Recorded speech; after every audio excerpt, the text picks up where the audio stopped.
Hola a todos y bienvenidos a un nuevo episodio de Salud en Sintonía. Quien les habla, Johnny Reynoso, y como siempre estoy acompañado de Jimanión. Y hoy quiero traer un tema, como cada 29 de julio en nuestro país, es el Día Nacional de la Lucha contra el VIH-Sida. Se propuso esta fecha a nivel nacional porque fue la fecha en la que se detectó el primer caso en nuestro país.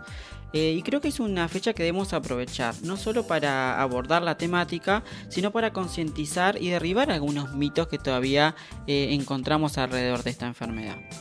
Algunos datos de nuestro país que estuve revisando, Jime, es que en el 2022 alrededor de 15.000 personas se encontraban infectadas y que se estimaba que había un porcentaje que tenía la infección pero que no tenía el diagnóstico todavía, que era alrededor de un 10%, que es un porcentaje no menor para nuestro país.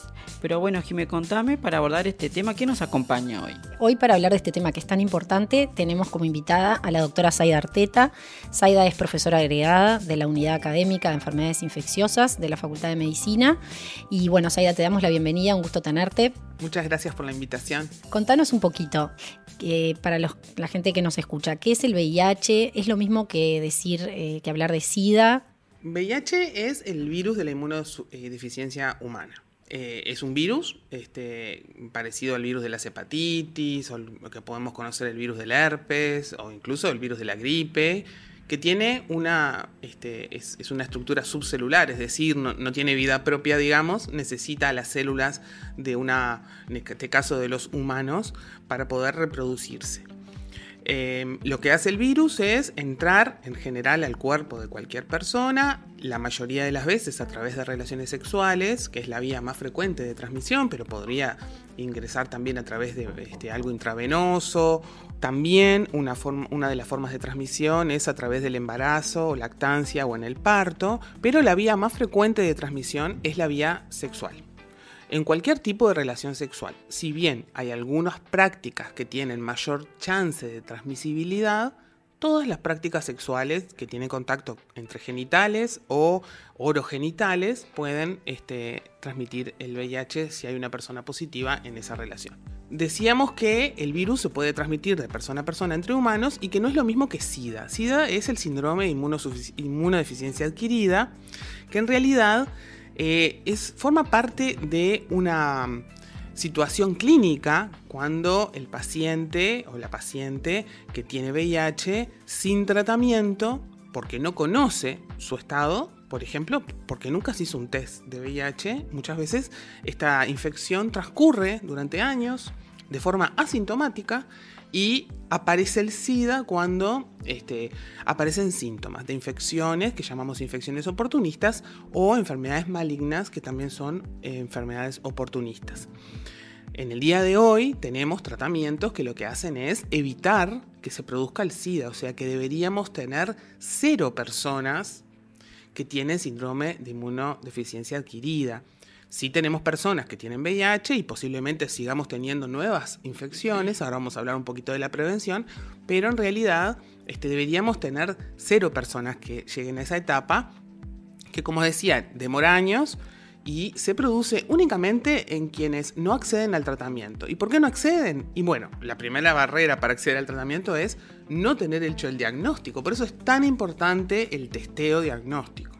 Bien, ahora que mencionas, Zaida, esto del testeo, ¿cuáles son las medidas de screening con las que contamos o de qué manera las personas que nos están escuchando se pueden testear si están infectadas o no con el virus? Bueno, hay varios test, la mayoría utilizan en Uruguay en general, hay 2 tipos de test que se utilizan, el test de sangre, cuando vas a sacarte sangre a cualquier lugar del sistema de salud, una extracción cualquiera, que es una prueba muy simple, bastante económica, digamos, que ahí está disponible en todo el país, que es el test de ELISA para VIH, que es con una extracción de sangre. Esa prueba en general requiere una indicación médica, o sea, alguien que haga la orden para que la persona se saque sangre. También existen las pruebas rápidas, que son por punción del dedo, una gotita de sangre, como cuando se busca la glicemia, ¿no? Y se hacen test rápidos que tienen una alta sensibilidad y especificidad, o sea, son muy seguros en el sentido de cuando confirman un diagnóstico o cuando descartan un diagnóstico, la mayoría de las veces lo hacen de forma adecuada, correcta. Y esos están mucho más disponibles en policlínicas del primer nivel de atención y en otros lugares como las jornadas de testeo, que en general se hacen en todo el país todos los años. Son muy rápidas y muy confiables. Esas son las formas de llegar al diagnóstico, y quiero destacar una cosa muy importante, que muchas veces hay personas que se perciben, digamos, en mayor chance de poder tener VIH o poder adquirir VIH, personas que se perciben en menor chance. Y eso tiene algunos datos epidemiológicos. Es verdad que cuantos más parejas sexuales, más relaciones sexuales y menos uso de métodos de barrera u otros métodos de prevención, las probabilidades son mayores. Pero también es cierto que nosotros desde el sistema de salud debemos promover la realización de la prueba de VIH periódicamente a todas las personas que mantienen relaciones sexuales. Porque en realidad, quizás quien no se autopercibe en situación o de riesgo o de tener una relación donde se le pueda transmitir el VIH, sí lo está. Porque a veces las parejas no son monogámicas, a veces no se dice, no hay conversación sobre eso, a veces sí, pero a veces no. Y entonces, esto de si yo mantengo relaciones sexuales, soy un adulto, mantengo relaciones sexuales, bueno, me tengo que testear cada tanto, digamos. Qué importante esto que remarcás, Zaida, de testearse periódicamente, te consideres o no una población de riesgo, porque es la oportunidad de detectar y de tratar a tiempo. Y con respecto de esto de tratar a tiempo, ¿no? Retomar un poco el concepto de que esto es una enfermedad crónica que uno va a vivir el resto de su vida desde el diagnóstico con la misma, y nos gustaría abordar un poco este concepto de indetectable igual a intransmisible. Al revés, perdón, intransmisible igual a indetectable. Sí, esto es un concepto muy importante y básicamente es un concepto nuevo, digamos, para la ciencia, si bien no es nuevo porque lleva más de una década de demostrado científicamente, o sea que no es algo nuevo en ese sentido para nosotros, pero sí nuevo como conocimiento en la población, y es muy importante que la población conozca esto. Significa que cuando la persona VIH positiva está en tratamiento y su carga viral es indetectable, eso lo chequeamos con exámenes de sangre que se hacen periódicamente cada 6 meses, es incapaz de transmitirle el virus a otra persona por vía sexual y por otras vías también las otras vías de transmisión también. Las primeras evidencias sobre esto se basan en la demostración de la no transmisión materno-fetal o materno-parto, ¿no? Cuando la mamá estaba en tratamiento antirretroviral y con carga viral indetectable. Ahí están los primeros datos, y estamos hablando de hace 2 décadas, digamos. Pero en los últimos años, de 2011 para acá, son las primeras publicaciones que muestran esto, y es un dato muy fuerte desde el punto de vista científico y también desde el punto de vista social y del estigma y la discriminación y todo lo que rodea a esta infección.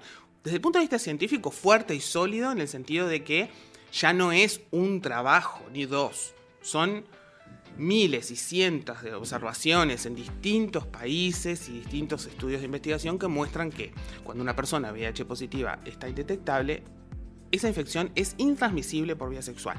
O sea que podemos decirle a las personas positivas, bueno, ustedes podrían tener sexo sin condón y con su pareja, y en realidad el virus no se transmite, ¿no? Por supuesto se transmiten, como decíamos, otras infecciones de transmisión sexual y hay otras connotaciones con respecto a esto, pero la persona indetectable desde el punto de vista de la transmisibilidad no tiene riesgo de transmitir el virus a nadie, y eso tiene una connotación para conceptualmente lo que significa tener VIH, y que ha sido como una carga muy pesada para las personas positivas. ¿Ustedes se acuerdan cuando empezó el COVID que había notas de prensa que decían que en un edificio, si uno tenía COVID, tocaba el botón del ascensor y el otro no se quería subir?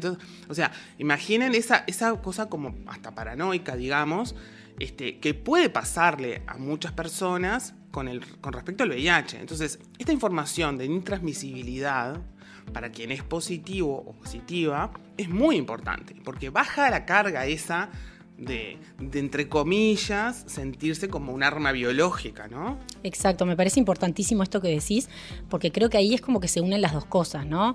Primero, intentar el diagnóstico precoz y llegar a diagnosticar a todas las personas que puedan estar infectadas con el virus del VIH.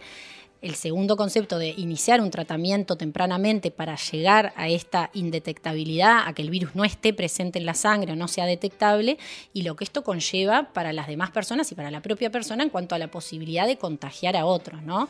Este sentimiento que puede tener la persona de, bueno, puedo contagiar, y para las demás personas, que muchas veces también era un poco como estigmatizante, el decir, bueno, tengo VIH y bueno, pensar que por cualquier cosa que hacía, compartir un baño, ir a la misma peluquería, la depiladora, o sea, un montón de cosas cotidianas que quizás eran un poco estigmatizantes. Sí, dos cosas. Todas esas cosas cotidianas no transmiten el virus en ningún caso, ¿no? Está bueno aclararlo, yo creo que la población esto ya lo sabe, pero bueno, está bueno decirlo. Y lo otro que no hablamos, porque hablamos de indetectable es igual a intransmisible, pero indetectable es igual a expectativa de vida similar a la población general, sin complicaciones de ningún tipo, ¿no? Entonces, también la indetectabilidad y el ejercicio físico, ya que estamos, son las únicas dos medidas que han demostrado que la calidad de vida de una persona con VIH es igual que la población general, y la expectativa de vida también. Eso también baja mucho la ansiedad, el tabú, el estigma, esa asociación que existía antes de que si la persona tenía VIH o SIDA y estaba a punto de morir o se iba a morir, y es un miedo que todavía existe, pero que no está fundado en lo que hoy conocemos como científicamente adecuado, lo que podemos hacer. Está fundado quizás en, bueno, como rápidamente la evolución de los tratamientos cambió y bueno, y muchas personas, nosotros mismos, ¿no? Yo me recibí en el año 2000 y en ese momento esto no era así. Entonces, en poco tiempo, también los equipos de salud tienen que poder ayornar ese pensamiento, que la verdad que no es tan fácil a veces, ¿no? ¿Y cómo es la situación en nuestro país? ¿Cómo estamos los uruguayos? ¿Nos hacemos el test o no nos hacemos el test? Sí, en Uruguay aumentó bastante la tasa de testeo. Antes de la pandemia tenía una curva ascendente y después la pandemia hubo una bajada de esto, como la mayoría de las patologías de prevención por testeo, ¿no? Y que hemos visto. Y bueno, los números de estos años no los tenemos, pero estamos como en una meseta, digamos, de número de test y de nuevos casos. Cuando podríamos estar en una fase de descenso de nuevos casos. Estamos ahí. En realidad vamos a ver qué pasa con los números de este año, pero la pandemia cambió un poco porque cambió el número de test, bajó muchísimo el número de test. Después eso se recuperó. Y bueno, y no tenemos las cifras ahora, pero... ¿Cuánta gente más o menos se testea en las jornadas que hacen de testeo gratuito? ¿Tenés idea? Sí, cientos. Sí. Las jornadas en realidad tienen el objetivo de, bueno, de que quien quiera pueda testearse y está bueno, pero más que nada a nosotros nos gusta decir que las jornadas, debo decir que las primeras jornadas se hicieron en el Hospital de Clínicas, las hicimos los docentes de enfermedades infecciosas con los docentes de medicina interna, y muchos de quienes trabajan acá deben recordarlo, en lo que era la emergencia vieja, cerramos todo, hicimos un relajo bárbaro, en el año 2011. Y hoy esa jornada de testeo se multiplica por todo el país y la verdad que nos parece un logro muy interesante. Se testean cientos de personas, diría miles, porque claro, se hacen en todo el país, ¿no? Y qué bueno esto del deseo que tenemos todos de que esa curva baje y que la cantidad de infectados sea cada vez menor, y para eso está bueno hablar de las estrategias de prevención que tenemos, ¿no? Es conocido el rol que juega el preservativo, el condón y las medidas de lácteo para prevenir, pero hay muchas otras o nuevas, entre comillas, medidas de prevención, ¿no, Zaida? Sí, ahora es muy importante que también la población conozca que nosotros tenemos una estrategia de abordaje de esto que se llama prevención combinada. Y para que se entienda, la prevención combinada es como tener una mesa con muchas herramientas para hacer una tarea, que sería prevenir la infección por VIH. Muchas herramientas, dentro de las cuales yo, que con cada persona, puedo elegir la que más sea, ¿no? Si es para clavar un clavo, uso un martillo y no un serrucho, esto es lo mismo. Entonces, tengo muchas herramientas, dentro de las cuales, herramientas de prevención, llamémosle, tenemos las vacunas, tenemos el testeo mismo, porque el test de VIH es fuerte herramienta de prevención. Quien se testea y es positivo, bueno, lo ponemos en tratamiento, indetectable es igual a intransmisible, ¿verdad? O mismo la persona usa condón porque sabe que es positivo. Entonces, el testeo sí ya es una herramienta de prevención. Lo que hablábamos recién, el tratamiento a todas las personas, una herramienta de la mesa. El condón externo, que antes se llamaba condón masculino, pero que se puede colocar en cualquier cosa que va a penetrar a, no sé, el ano, la vagina, etc. No tiene por qué ser en el pene de un varón. Se llama condón externo, que son barreras de látex. Y el condón interno, también llamado condón femenino, que también es una barrera de látex que puede ser utilizada tanto para la vagina como para el ano. Y después están los campos de látex que se pueden utilizar para poner entre dos superficies. Las barreras de látex son las más conocidas por la población, pero bueno, existen otras herramientas que son las que han ayudado en otros países, que también está demostrado por estudios científicos, pero también en la prueba de la realidad epidemiológica de países concretos, no solo por estudios científicos, lo que llamamos evidencia de la vida real, no solo en ensayos, que son intervenciones biomédicas como la PrEP y la profilaxis posexposición. Son dos intervenciones que, bueno, para explicarlo rápidamente, la PrEP significa una píldora que se toma todos los días o también se puede tomar guiada por eventos, que lo que hace es tener en el cuerpo de la persona hay un nivel de un antirretroviral que impide la adquisición del virus en el caso de que esa persona se exponga al virus. Es decir, la PrEP es profilaxis per exposición para personas VIH negativas que quieren tener un nivel de prevención alto, porque acá estamos hablando de que la PrEP tiene una eficacia cercana al 100%, es parecida al condón en ese sentido, es prácticamente como usar bien una barrera de látex, es alta, muy alta la eficacia para prevenir la adquisición del virus, y es lo que más podemos, para que la población entienda, lo podemos asemejar a lo que es un anticonceptivo oral para una mujer, que la persona toma todos los días una píldora, y lo que hace con eso es evitar algo que no quiere, que es embarazarse. En este caso, la persona toma todos los días una píldora y evita algo que no quiere, que es adquirir el VIH. Es una forma un poco controversial a veces para algunas personas de prevenir la infección por VIH. Muy implementada en muchos países. Brasil es el que en la región es el que está más avanzado en esto, como en varias cosas, pero bueno, en otros países se ha logrado con estas estrategias disminuir francamente el número de nuevas infecciones. Pero es claramente la combinación, es la mesa de herramientas lo que a los equipos de salud les tienen que conocer y tienen que poder ofrecerle a las personas que tienen relaciones sexuales y que por tanto están en mayor o menor chance de adquirir el virus. Cuanto mayor sea la chance, es decir, que la persona tiene muchos vínculos sexuales, que reporta que a veces no usa condón o que nunca usa condón, por más que uno le recomiende el condón, muchas veces la persona no va a usar condón. Por lo tanto, podemos tener estas otras herramientas que son totalmente complementarias. Ninguna es excluyente de la otra, ¿verdad? Qué bueno saber esto tanto para la población como para nosotros, parte del equipo de salud, que hay muchas herramientas que tenemos que usar y empezar como a ponerla en práctica para poder seguir avanzando en esto de la prevención, ¿no? Y que va en pos de la salud pública y de la salud de todos nuestros pacientes. Bueno, esta sección, Zaida, como bien sabe, porque es un oyente fiel de nuestro podcast, es las preguntas de nuestros oyentes. Bien, tenemos 2 preguntitas para hacerte. La primera es: nos preguntaban si tuvo una posición de riesgo o que la paciente considera de riesgo, él o la paciente, ¿cuánto tiene que esperar para hacerse el test? Si se lo puede hacer enseguida de que tuvo la exposición o hay un tiempo prudencial para testearse. Si una persona tiene una exposición de riesgo, es decir, lo más común, tiene sexo sin condón con alguien que no conoce su estado serológico o con una persona desconocida que se contacta puntualmente, primera cosa es que si estamos dentro de las 48, 72 horas, puede acercarse a un centro de salud, a una emergencia en general, porque eso, bueno, sucede a cualquier hora del día y no se puede pedir hora para esto, a solicitar lo que llamamos profilaxis posexposición, que es conocida como profilaxis posexposición, y lo que se hace es darle a la persona antirretrovirales para evitar una infección a partir de ese evento. Si ya pasaron más de 48-72 horas, esto no es posible hacerlo, y la pregunta es: ¿cuánto tiempo tengo que esperar para hacerme el test de VIH? Si hacemos un test de sangre, para saber si esa exposición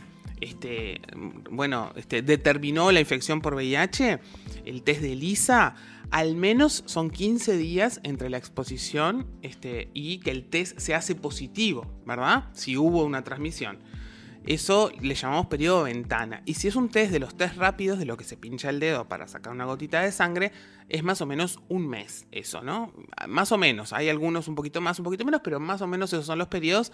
Pero igual lo más importante es que si hubo una exposición que realmente significa riesgo, digamos, se puede hacer la profilaxis posexposición, que, bueno, está disponible en nuestro país, tanto en ACE como en las mutualistas.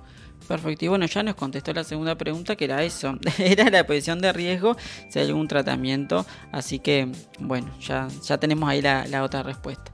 La verdad que es muy interesante el intercambio, Jimeno, creo que nos vamos con muchas herramientas y evacuamos varias dudas y derribamos varios mitos como nos gusta a nosotros. Sin duda, me encantó este episodio, gracias Zaida por acompañarnos, sin duda capaz que quedaron muchas dudas, invitamos a la gente a que se puede comunicar con nosotros a través de nuestras redes sociales, que Johnny, recordanos cuáles son. En Instagram, Medinterna HC, o en Twitter o X, Medicina Interna Universitaria HC.